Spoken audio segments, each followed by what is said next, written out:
para mim, é o conjunto de costumes e de vontades de uma certa sociedade, né? Aí isso forma uma cultura. A cultura é um fator principal para não miséria, né? Então, assim, para mim, o que difere um lugar que é miserável de um lugar que não é miserável é a cultura. Nesse terreno da cultura, não há ricos e pobres. Somos muito criativos. Então, como é que a gente aplica essa criatividade para o desenvolvimento do país? Eu acho que a economia criativa é uma questão de sobrevivência para a economia dos países no mundo atual.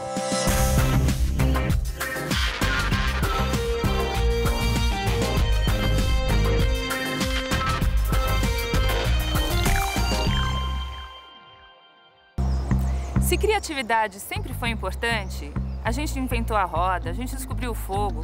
Por que hoje se fala tanto de criatividade? Economia criativa, indústrias criativas, cidades criativas, empreendedorismo criativo. Pois bem, por que tanto se fala de criatividade hoje? Porque o mundo mudou.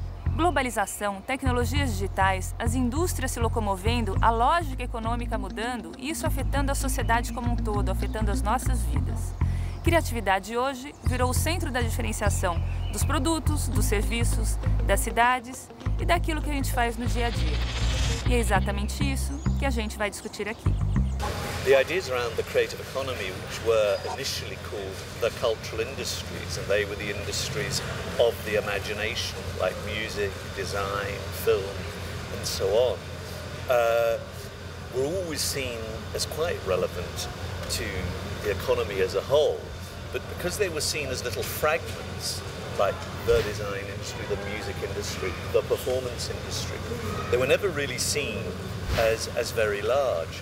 So in the first phase of this thinking, which happened about 20, 30 years ago, people began to say, let's look at this as a totality.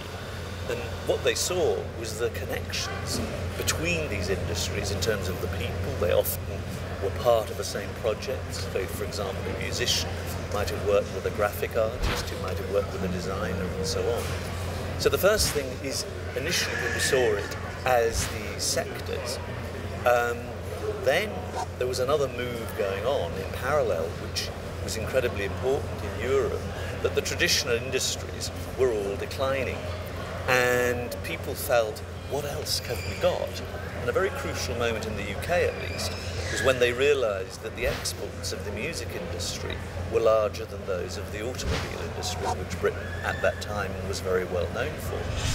In the mid-1990s, with the new Labour government, they did some really important things to, not to start the creative economy, which had already been flourishing for many years, decades and centuries, but to bring it to public attention, and actually to bring it to government attention as well. Tony Blair and Chris Smith, they made many speeches. They said that creativity is part of the future of the country. It's not, again, just an art, culture activity that's nice to have. It's an intrinsic and necessary part of a successful, healthy country. And it's the creative industries, stressing the word industries, is a necessary part of the future of the economy of this country.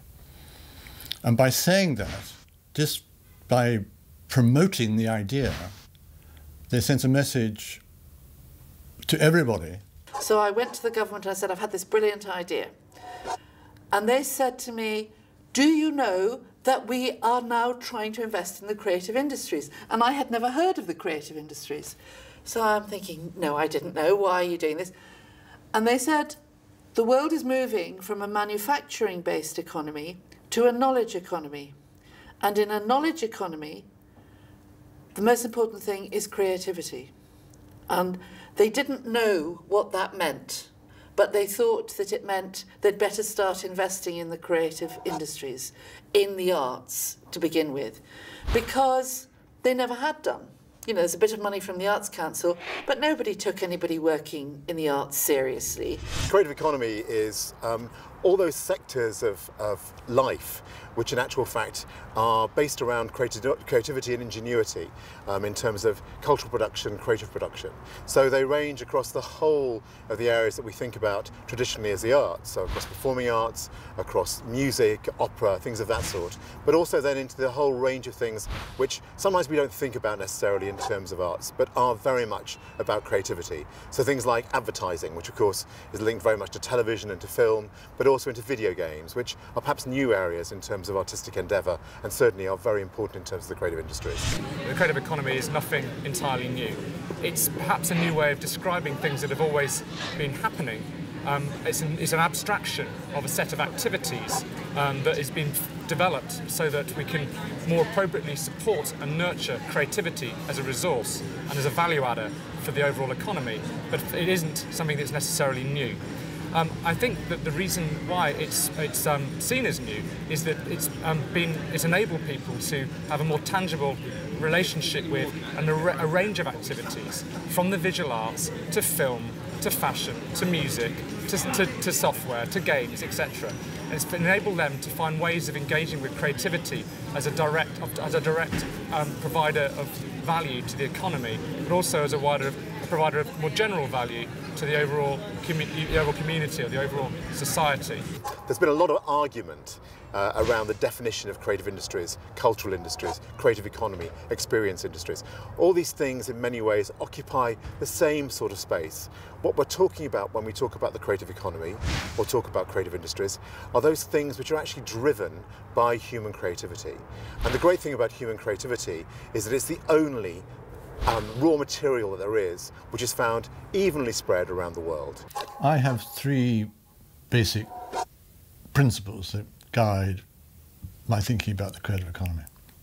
One is that everybody is creative. That's what I call my universality principle. The next one is that creativity needs freedom, which is when we move from the inner life to the outer life, to society. And the third is that freedom needs to be exercised in commercial marketplaces, which is where the creative economy comes in. And we need markets that are open and fair. And we need companies to be able to move into markets. They need to be started up, they need to be properly financed, they need to have access to skills, and they need to be able to sell in the markets. Olha, você tem uma quantidade enorme de visões e conceitos a respeito de economia criativa. Em cada país você tem um conceito, uma forma de abordar. Aqui no Brasil você tem várias tribos pensando esse assunto de forma diferente. Mas eu gosto de dizer que economia criativa, na verdade, é o conjunto de setores, todos ligados à criatividade e novas tecnologias, que são os setores que hoje em dia, no mundo atual, no que a gente chama na sociedade do conhecimento, ou no novo paradigma econômico, são setores fundamentais para dar a competitividade e o diferencial para cidades, para países e para indústrias.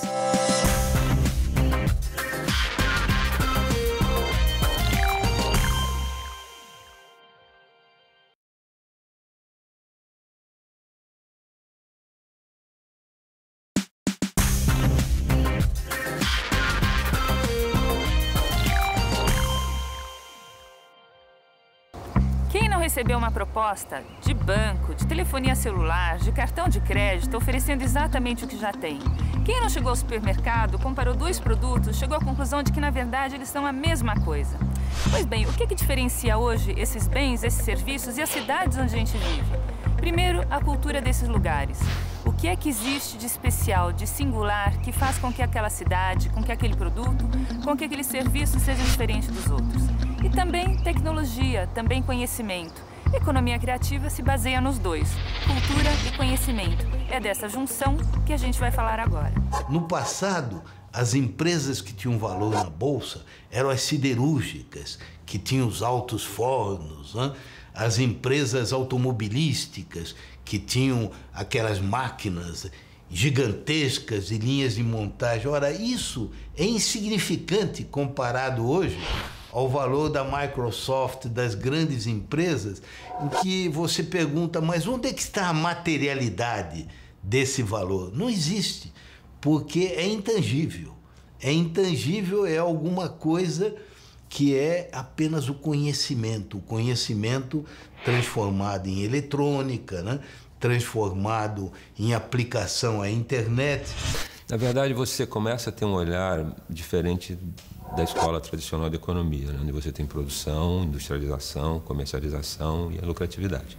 Então você passa a olhar mais com um olhar de coisas que aparentemente não fazem parte da economia. Por exemplo, um grupo de música, alguém que faça algum trabalho de criatividade, muito menos no sentido de alguma coisa tangível da produção, mas sim alguma coisa que tenha ideia por trás e que gere algum tipo de valor, ligando as pessoas ou mesmo produzindo música, vídeo, cultura, e você transforma isso em alguma forma de ganhar dinheiro. Hoje, como você tem no ambiente da web, da internet, das redes sociais, uma facilidade gigantesca de propalar o que você conhece e o que você faz, você, a partir da criatividade, começa a gerar um tipo de receita, um tipo de desenvolvimento econômico que não era visto antigamente. I think that the main reason, perhaps, for this growth of the agenda around the creative economy was because as we went through the recession of the early 90s, rapid economic transformation, deindustrialization from traditional industries, there was a need for a new narrative. And it was clear, even without substantial research, that there were some sectors that were doing better than others.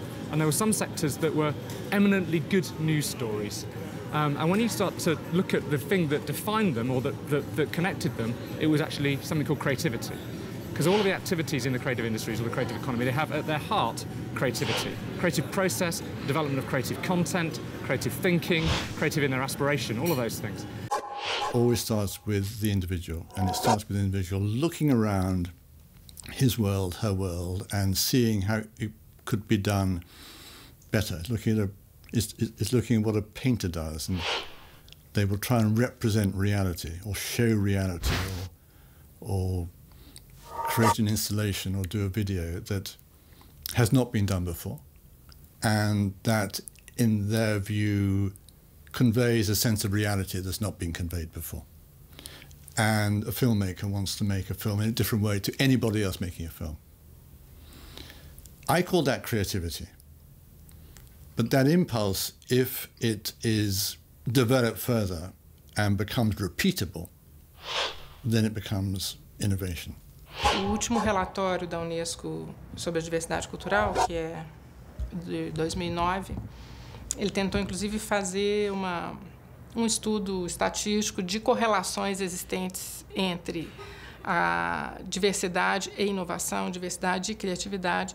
E ainda que não fosse o esforço estatístico, acho que mesmo intuitivamente a gente percebe que essa correlação existe, né?